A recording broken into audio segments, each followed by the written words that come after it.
I have to ask you something because we're talking all about like risk and like, all these factors that you guys have taken effect. And I think, Jeff, you've also guided here. But when you go guide in Antarctica, how do you first off manage risk? Because I've never even been to Antarctica. I don't know. Like that sounds extremely tricky because it's so remote. And then also, like, I'm assuming you're going in the summer, so it's mostly sunshine the whole time, right? And the sun's just circling around. Like, how do you manage? It's spring, so it does get dark. Yep, there are night. It's early spring, so the days are getting longer and it's more mild. And we are on the Antarctic Peninsula, which is much more maritime than the continental, bitter cold mass of Antarctica. The peninsula sticks out and is, meets the Drake Passage. And so you have a lot of warm water, warmish water that's influencing the snowpack and the temperatures there. So how do you manage risk in Antarctica? What is that like? Do you just have a heli on call or what's the deal? No. That's a great question because it is a true adventure. So a lot of the risk of like getting there and deciding where we can go every day, that's the cruise ship operator. That's the expedition leader that is like at the helm with the pilot, the captain, deciding, like looking at maps of ice flows and where we can get into based on current ice, wind direction, tidal direction, all that kind of stuff. So the big picture of like getting there and crossing the Drake Passage, like that context is way beyond my pay grade. Because that's literally one of the most dangerous places on Earth. Throughout the whole Drake Passage, so I managed the risk of being seasick.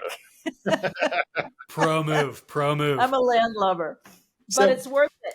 And then the penguins are definitely helpful in managing, like giving us indicators of like where we can get to shore, because we can land a Zodiac anywhere. The penguins can hop up onto shore, and that's always that's really why I go. It's for the penguins. So the crew handles the risk until they get you on the ice. That's right. And then I must imagine it must be really challenging to on-site, because if I'm going to a glaciated place, so we got crevasses, seracs, so those are ice cliffs that can break off.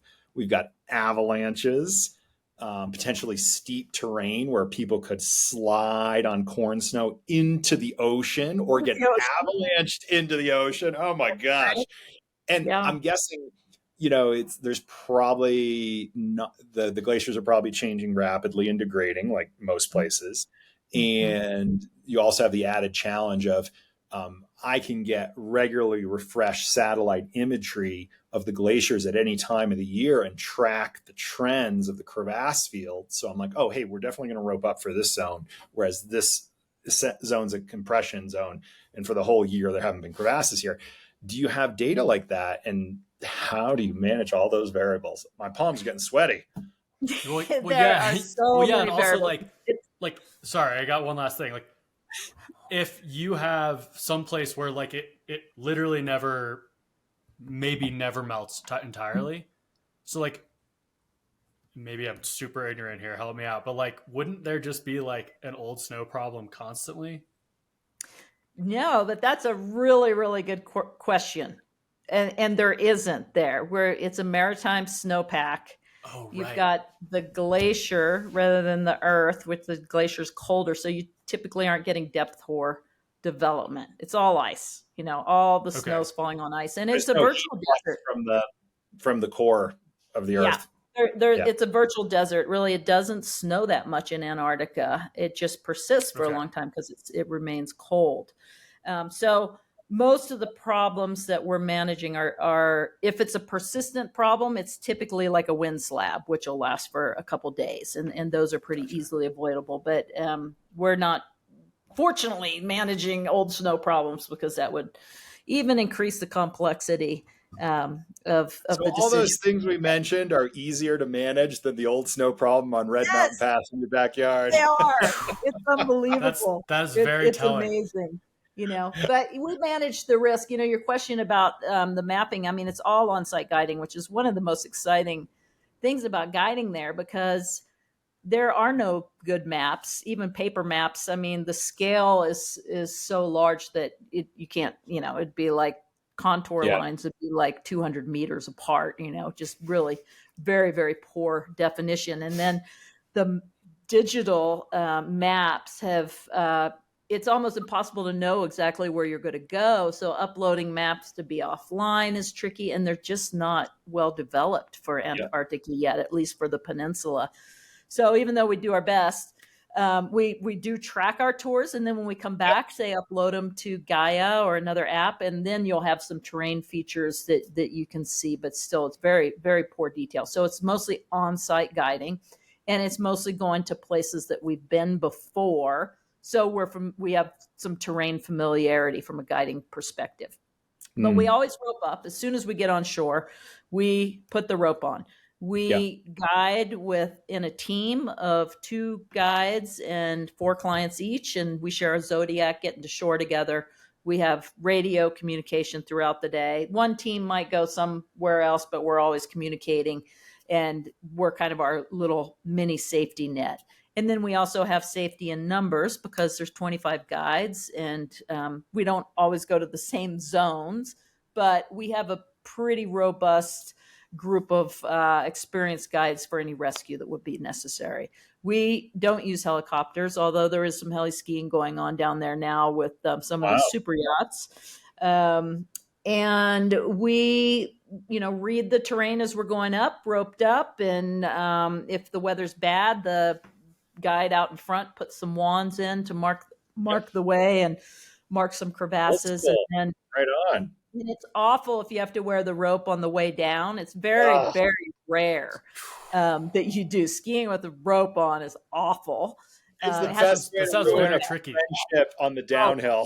Yeah, it is awful. It's like the ultimate marriage going down, test. It's much easier to see the crevasses, and you come up that way so you know where they are. But oftentimes that exposure to the sliding and falling into the ocean is real.